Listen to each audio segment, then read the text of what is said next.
ఏంటో అనన్య, ఈసారి దీపావళికి పంచదార రేట్లు విపరీతంగా పెరిగిపోతాయేమో అనిపిస్తోంది. పేపర్లో చూసా, బడా కంపెనీలన్నీ ఇప్పటికే సరుకంతా కొనేసి దాచేస్తున్నాయంట. అయ్యో, ఆ వార్తలు చూసి కంగారు పడకు కిరణ్.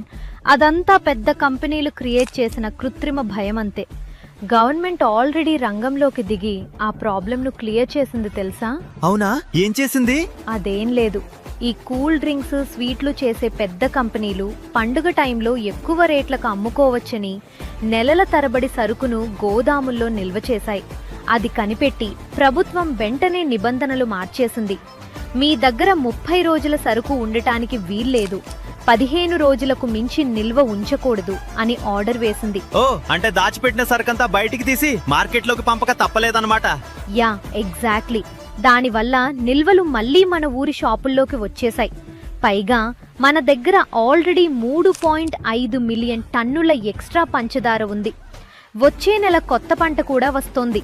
ఒకవేళ ఏమైనా తేడా వస్తే రూపాయి పన్ను లేకుండా బయట నుంచి దిగుమతి చేసుకోవడానికి కూడా ప్లాన్ రెడీగా ఉంచారు.